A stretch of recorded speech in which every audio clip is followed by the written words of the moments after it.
What is going on, you guys? I'm your host, Stacey Cole Morgan, and you're listening to the MorganMan Sports Podcast here on Spotify, Google Podcasts, GoodPod HQ, or wherever you find your preferred podcast. Ladies and gentlemen, today we are talking about the Atlanta Falcons visiting the New Orleans Saints this Sunday at 1 p.m. Eastern Standard Time, January 7th. And guys, let me tell you, it's going to be an interesting one because the Falcons could potentially win the NFC South this Sunday, but we got to have a little bit of help from our division foes, the Carolina Panthers, who are taking on the Tampa Bay Buccaneers. As much as that fun that sounds right there, guys, we are also talking about the potential return of a former CDL pro and world champion in his own right. So it's going to be a little interesting. So guys, sit back, relax, and enjoy, and let's get the show started.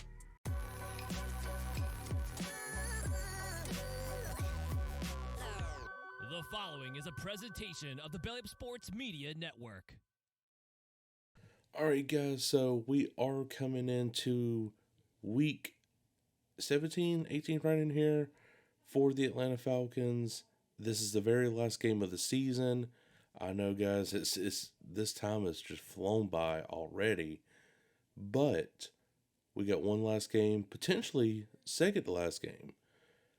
Let me explain. So the Falcons are eliminated from wild card contention as a whole. There's no teams that could help us out, etc., except for the Carolina Panthers defeating the Tampa Bay Buccaneers this Sunday, and the Falcons has got to beat the Saints this Sunday in order for us to secure a playoff spot by winning our division. So let's break down the stats and the Vegas betting odds. So looking at it right here, guys, this is kind of a coin flip. It really is. You get a 50% public bet on either side right here on the spread. New Orleans is favored at a -3.5, while Falcons are a 3.5 underdog going into the Superdome this Sunday. Your money line, the public bet is telling you to take New Orleans at a 92% public bet, sitting at a -190 on the money line, while the Atlanta Falcons are a +158 on the money line, sitting at an 8% public bet. The total over and under is 42.5 points, and the public bet is telling you to take the under 42.5, sitting at 80% public bet. So that is a lot right there, guys. Now for overall team stats right here, I do not go over individual stats, but for this matchup, the Falcons offense versus the Saints defense. Falcons are 18th overall on offense, while the Saints are 13th overall on defense. Saints are 7th against the pass, 21st against the run. The Falcons are 8th while running the ball and 22nd while passing the ball. So definitely we got to use Bijan and Tyler Algier to their full strength. Incorporate some Cordell Patterson in there, which he's honestly right now kind of fed up with how he's being used in Atlanta. So maybe we can make up in that situation right there if you are Arthur Smith. Now the Falcons defense versus the Saints offense. So the Falcons defense has moved back out of the top 10, sitting at right now currently 11th in the National Football League, while the Saints offense is 16th in the National Football League. The Falcons are 6th against the pass and 19th against the run, while the Saints offense is 21st while running the ball and 14th while passing the ball. So Derek Carr could definitely have a field day in our, well, not like a tremendous like field day. He's definitely going to get some open throws, I do feel like, in our secondary, because our secondary is weak when it comes to those big explosive downfield plays. But if it's just that mid-tier to low-tier kind of throws, we got it every single time. Now, stopping the run for the Falcons has definitely dropped off since Grady Jarrett has been injured and has been injured, for all season. Will return next year, of course, or next season, I should say, for, being healthy and start for the Atlanta Falcons. So But with all that being said right there, guys, I will say the Atlanta Falcons should win this game right here.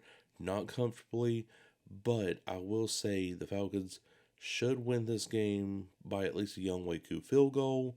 And then after that, we turn on the TV to go straight to Carolina and the Tampa Bay Buccaneers. And hopefully, the Carolina Panthers are totally kicking Tampa Bay's asses. Seriously. That's what we're hoping for. But really, who's going to be excited to watch the Atlanta Falcons in the playoffs? I mean, of course, I'm going to be because that's my team. Because you can obviously see it, bed covering, flag right over in there. So I mean, it's crazy. Of course, the Drake OVO like Falcons merch right here. So that's my team, guys. So I'd be excited, even though I know we possibly get eliminated first round. But it is a stepping stone. That means Arthur Smith is definitely going to be in Atlanta for one more season. Hopefully, he relieves himself of play calling duties and gets someone who knows how to call an offense. And let him focus on the head coaching position, which would be calling timeouts, rotating players in and out, etc., etc. So, like I said, Young Waku field goal, Falcons win it. Let's just say 23-20. Falcons win, and then Carolina Panthers win their game, and we're in the playoffs. As simple as that. So now we're switching on over, ladies and gentlemen, to the Call of Duty League side of things. So we are officially 1 week away from today of having some Call of Duty League action back in our lives. Thank you, Jesus. Because I don't know why the Call of Duty League decided to go 2 weeks and then take like 4 weeks off. You should have just started in January, is my honest opinion. It really is. But nevertheless, we are getting it back this week. So, COD legend Formal says he would consider coming out of retirement. This is an article written by Daniel Alford on Dextero.com. So, shout out to Dextero on this article. Now, of course, this has been now a few weeks ago, but the news is just now finally starting to make its way through the airwaves and through Twitter. So, Call of Duty World Champion and gold medal winner Formal says he would consider coming out of retirement under the right circumstances. Formal played COD for nearly a decade, most of which was spent playing on Optic Gaming.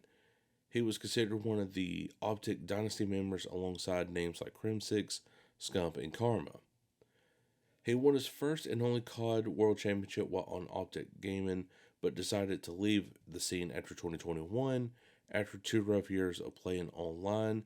Shortly after leaving COD, Formal announced he made a switch to Halo, and the rest is history on that, because Formal has now been a god in Halo and is just decimating the entire scene.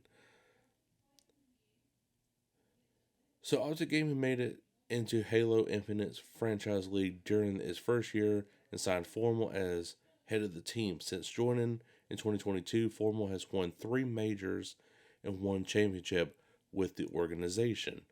After his success, Formal claims that he would entertain the idea of returning to competitive COD. While watching COD gameplay footage on his stream, one of Formal's viewers asked him if he would ever consider coming out of retirement, something that Formal says he would consider if the stars aligned. And I quote, "Maybe," said Formal. "I guess you can never say never. It would have to take a lot for me personally to unretire to go back to COD.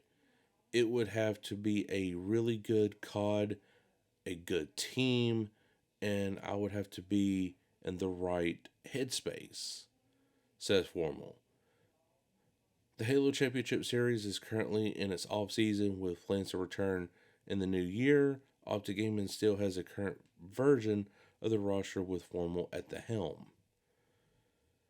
So I don't blame Formal right here. I really don't, because everything has got to align for him in order to come back.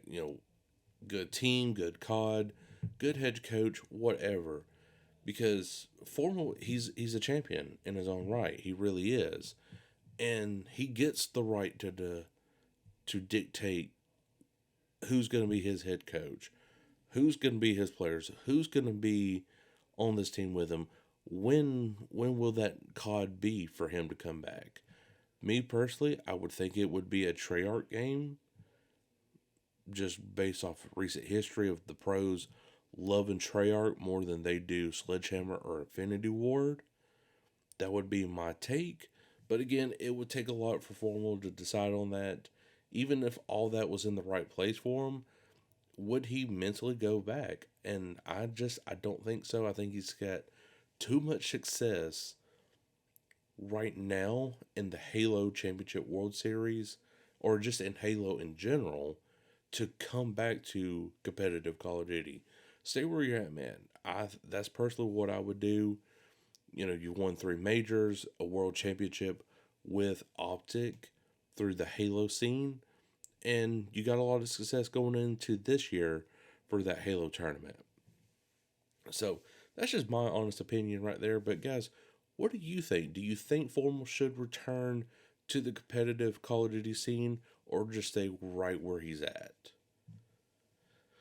But guys, I sure hope you did enjoy it. If you did, make sure to like button here on YouTube. And if you are listening to me on a streaming service like iHeartRadio, Spotify, Apple Podcasts, or Google Podcasts, give me the 5-star rating.